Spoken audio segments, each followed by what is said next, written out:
हम इस समय हैं श्री हरिवंश बाबा आश्रम अक्षय वट वृक्ष देवस्थल पर, जैसा कि आप देख पा रहे हैं। और हमारे साथ यानी इस मंदिर के पीठाधीश्वर श्री कोमलानंद महाराज जी जो पुजारी जी हैं, वो जुड़ चुके हैं।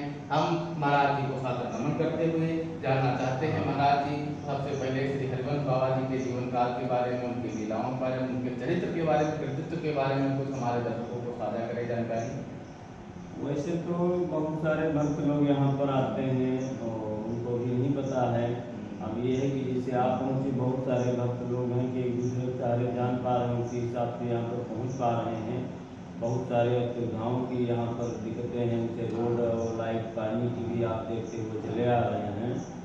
तो वैसे तो लखनऊ से महज करीब 22 किलोमीटर दूरी माँ चंद्रिका देवी से थोड़ा ही दूरी माँ 2 किलोमीटर में ग्राम मंझी में जो स्थान आप देख रहे हैं, तो बहुत बड़ी कृपा है हरिवंश बाबा जी की। जो आप ये मूर्ति देख रहे हैं, तो ये बाल्यावस्था में करीब 350 साल पहले विशाल जंगल में आकर के बहुत दिनों तक तपस्या की है। और पूर्व लोग बताते हैं कि रोज भोर 4 बजे में माँ चंद्रिका देवी के दर्शन करने के उपरांत यहीं पर आकर के अपना समाधि में लीन हो जाते थे और सुबह रोज जा करके माँ चंद्रिका देवी के दर्शन करते थे। ये करीब 100 वर्षों तक श्री हरिवंश बाबा जी तपस्या किए हैं यहीं विशाल जंगल में बैठ करके।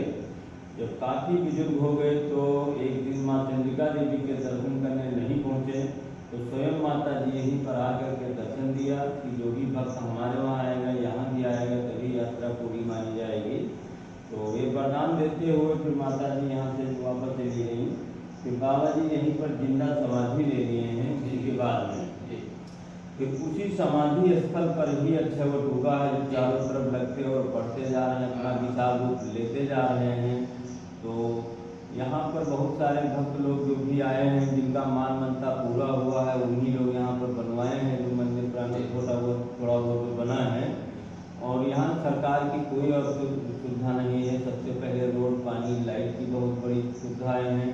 और पेड़ों में आप देख रहे होंगे कहीं न कहीं कोई नाम लिख देता है, कोई छेड़खानी कर देता है, तो बहुत बड़ी दिक्कतें आती हैं। यहाँ पर बहुत सारा चीज़ देखना होता है, लेकिन सरकार से रिक्वेस्ट है कि यहाँ पर कुछ न कुछ यहाँ पर सहयोग करें तो बड़ी भाग्य रहेगी।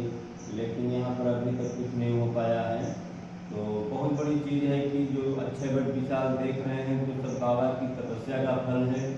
और यहाँ पर धीरे धीरे एक दूसरे के सहारे लोग जुड़ रहे हैं, इसी हिसाब से यहाँ पर पहुँच पा रहे हैं। तो और हम लोग यहाँ पर साल में बहुत बड़ा प्रोग्राम कराते हैं, उसे बीच बात में भी कराते रहते हैं।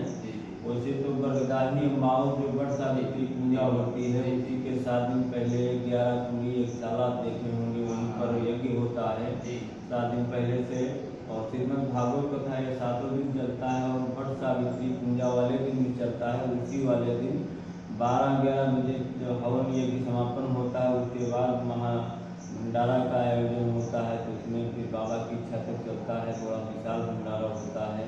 थोड़ा थोड़ा सहयोग से बहुत बड़ी कृपा है बाबा जी की, सब लोग जुड़ते हैं, उससे यहाँ पर होता है। तो साल में एक बार हम लोग ये बहुत बड़ा प्रोग्राम कराते हैं। वैसे तो बीच बात में जिन भक्तों का मनोकामना पूर्ण हुआ तो उन लोग भंडारा है, कोई रामायण है, कोई सुंदरकांड है, पाठ है, सब चलता रहता है। तो महाराज जी कुछ यानी अपने बारे में साथ पर चर्चा बताएं हमारे भक्तों को कि यानी आप यानी कितने समय से यहाँ पर हैं और आपकी जैसे पूर्वज शायद। वैसे हमारे पहले बाबा जी यहीं पर 11 कुली एक साला बनवाए थे, 4-5 बार ये कराएं, उसके बाद और साधु संत आए। वैसे तो हम बाल्यावस्था से जुड़े हैं और वही बाबा के ज़माने से जो बरगदाही वाला जो कार्यक्रम होता वो करवा देते हैं और सेवा में बाबा जी से लगे। तो महाराज जी जैसे गाँव यानी ग्राम पंचायत के जो सम्मानित चुने हुए प्रतिनिधि हैं या अन्य लोग हैं, तो उनके क्या सहयोग रहता है? अन्य लोगों के सहयोग? अन्य लोग सब ये है कि यदि कभी भंडारा वगैरह छोटा मोटा कोई प्रोग्राम कराते हैं तो उसमें सहयोग रहता है। और यहाँ सरकारी कोई व्यवस्था नहीं है, बहुत असुविधाएँ हैं। मान लीजिए लाइट, पानी, बिजली, रोड की जो आपको बता दिए हैं, ये सबसे ज़्यादा। और सबसे ज़्यादा कमियाँ यही है कि लोग नाम पेड़ों में जो लिख देते हैं, है ना, तो जैसे कि अपना शरीर में जिसे जान है उसे बाबा में है, तो आते हैं पुण्य कमाने, पाप के भागी बन जाते हैं, तो बहुत गलत काम कर देते हैं। ना किसी से पूछने की दिक्कत होगी, तो पुण्य बजाय पाप के भागी बन जाते हैं। तो ऐसे बाबा जी बहुत दंडित करते हैं और ये करना भी बहुत गलत बात है। अपना आइए मत्था टेकी बाबा से मांगिए, विनती करिए तो जरूर पूरा करते हैं। बहुत बड़ी कृपा है हरिवंश बाबा जी की।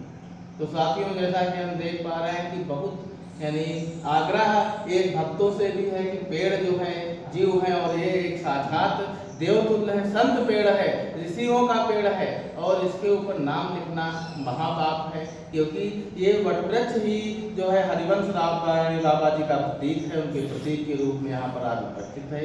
ये हमारा और आपका सौभाग्य है कि हमारे यानी स्थल पर, हमारे भारत भूमि पर ऐसे संतों का समय समय पर अवतार होता रहा और हरिवंश बाबा अपनी उपस्थिति लगातार दर्शाते रहे भारत भूमि पर, अपनी कृपा भक्तों पर बरसाते रहे। और यहाँ के चुने हुए जो प्रतिनिधि हैं और सभी भक्त हैं, उनसे भी आशा है, उनसे भी आग्रह है कि आए मंदिर में एक सार्थक सहयोग करें और चुने हुए प्रतिनिधियों से उम्मीदें बढ़ जाती हैं।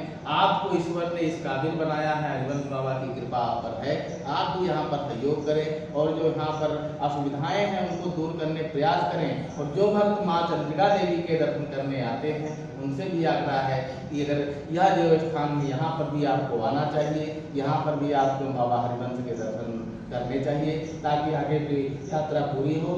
तो साथियों, यह एक था सार्थक संवाद श्री कोमलानंद महाराज जी से, जो यहाँ पर इस मंदिर के पीठाधीश्वर हैं, संरक्षक हैं। तो यह संवाद पूरा हुआ। आप लोगों का अब तक साथ देने के लिए, हमारे साथ बने रहने के लिए, मंदिरों की इस यात्रा के भ्रमण में बहुत बहुत आभार। फिर हम किसी देव स्थल पर आपको इसी तरह मिलेंगे, तब तक के लिए विशेष नमस्कार। जय श्री राम।